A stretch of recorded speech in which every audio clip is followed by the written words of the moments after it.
It's tortoise language, Mr. Hoppy said. Tortoises are very backward creatures.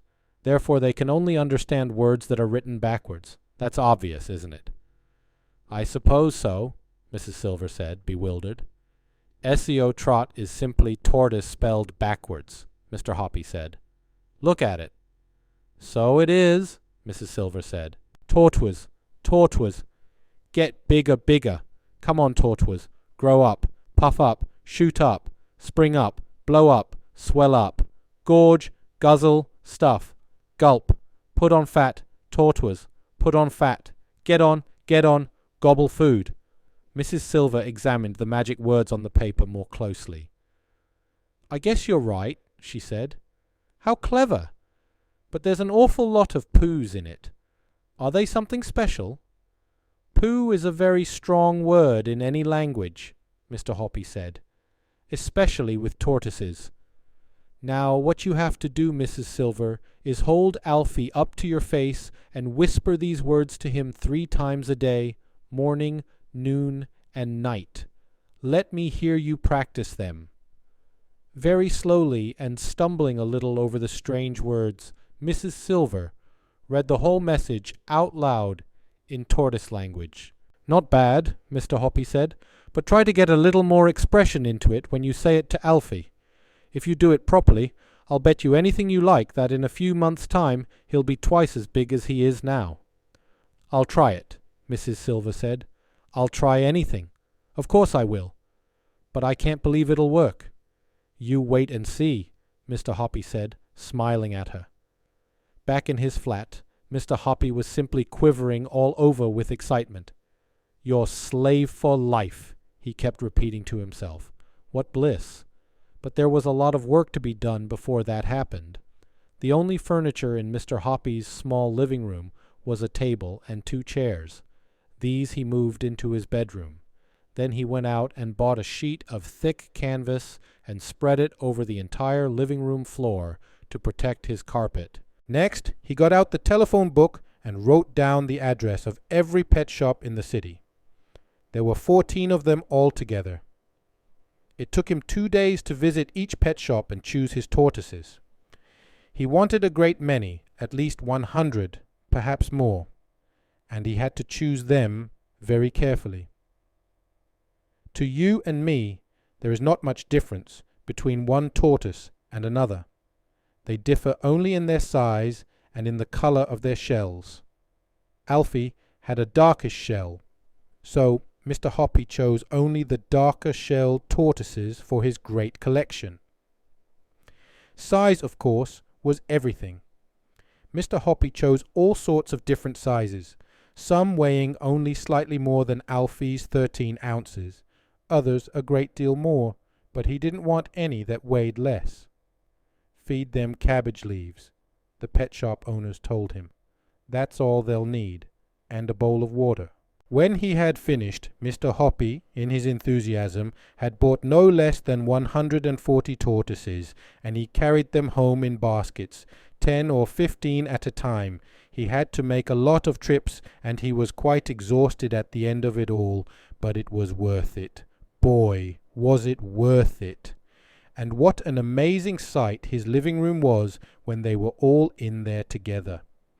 The floor was swarming with tortoises of different sizes, some walking slowly about and exploring, some munching cabbage leaves, others drinking water from a big shallow dish. They made just the faintest rustling sound as they moved over the canvas sheet, but that was all. Mr. Hoppy had to pick his way carefully on his toes between this moving sea of brown shells whenever he walked across the room. But enough of that. He must get on with the job. Before he retired, Mr. Hoppy had been a mechanic in a bus garage, and now he went back to his old place of work and asked his mates if he might use his old bench for an hour or 2. What he had to do now was to make something that would reach down from his own balcony to Mrs. Silver's balcony and pick up a tortoise. This was not difficult for a mechanic like Mr. Hoppy. First, he made 2 metal claws or fingers, and these he attached to the end of a long metal tube. He ran 2 stiff wires down inside the tube and connected them to the metal claws in such a way that when you pulled the wires, the claws closed, and when you pushed them, the claws opened. The wires were joined to a handle at the other end of the tube. It was all very simple. Mr. Hoppy was ready to begin. Mrs. Silver had a part-time job. She worked from noon until 5 o'clock every weekday afternoon in a shop that sold newspapers and sweets. That made things a lot easier for Mr. Hoppy. So on that first exciting afternoon, after he had made sure that Mrs. Silver had gone to work, Mr. Hoppy went out onto his balcony, armed with his long metal pole. He called this his tortoise catcher. He leaned over the balcony railings and lowered the pole down onto Mrs. Silver's balcony below. Alfie was basking in the pale sunlight over to one side. "Hello, Alfie," Mr. Hoppy said. "You are about to go for a little ride." He wiggled the tortoise catcher till it was right above Alfie. He pushed the hand lever so that the claws opened wide. Then he lowered the 2 claws neatly over Alfie's shell and pulled the lever. The claws closed tightly over the shell like 2 fingers of a hand. He hauled Alfie up onto his own balcony. It was easy. Mr. Hoppy weighed Alfie on his own kitchen scales, just to make sure that Mrs. Silver's figure of 13 ounces was correct. It was. Now, holding Alfie in one hand, he picked his way carefully through his huge collection of tortoises to find one that first of all had the same color shell as Alfie's, and secondly weighed exactly 2 ounces more. 2 ounces is not much. It is less than a smallish hen's egg weighs. But you see, the important thing in Mr. Hoppy's plan was to make sure that the new tortoise was bigger than Alfie, but only a tiny bit bigger. The difference had to be so small that Mrs. Silver wouldn't notice it. From his vast collection, it was not difficult for Mr. Hoppy to find just the tortoise he wanted. He wanted one that weighed 15 ounces exactly on his kitchen scales, no more and no less. When he had got it, he put it on the kitchen table beside Alfie, and even he could hardly tell that one was bigger than the other. But it was bigger. It was bigger by 2 ounces. This was tortoise number 2. Mr. Hoppy took tortoise number 2 out onto the balcony and gripped it in the claws of his tortoise catcher. Then he lowered it onto Mrs. Silver's balcony, right beside a nice fresh lettuce leaf. Tortoise number 2 had never eaten tender, juicy lettuce leaves before. It had only had thick, old cabbage leaves. It loved the lettuce and started chomping away at it with great gusto. There followed a rather nervous 2 hours wait for Mrs. Silver to return from work. Would she see any difference between the new tortoise and Alfie? It was going to be a tense moment. Out onto her balcony swept Mrs. Silver. "Alfie, my darling," she cried out. "Mummy's back. Have you missed me?" Mr. Hoppy, peering over his railing, but well hidden between 2 huge potted plants, held his breath. The new tortoise was still chomping away at the lettuce. My, Alfie, you do seem hungry today," Mrs. Silver was saying. "It must be Mr. Hoppy's magic words I've been whispering to you." Mr. Hoppy watched as Mrs. Silver picked the tortoise up and stroked his shell.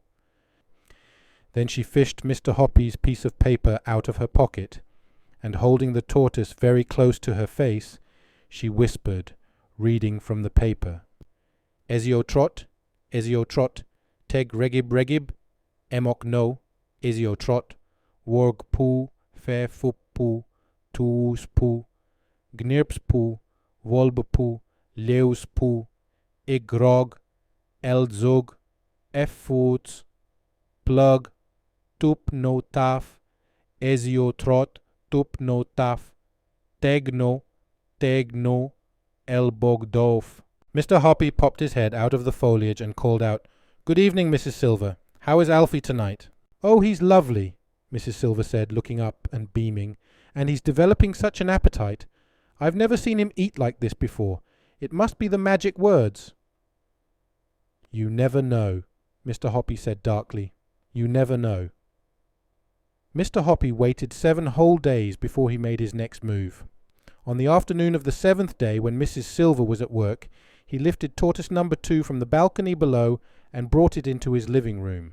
Number 2 had weighed exactly 15 ounces.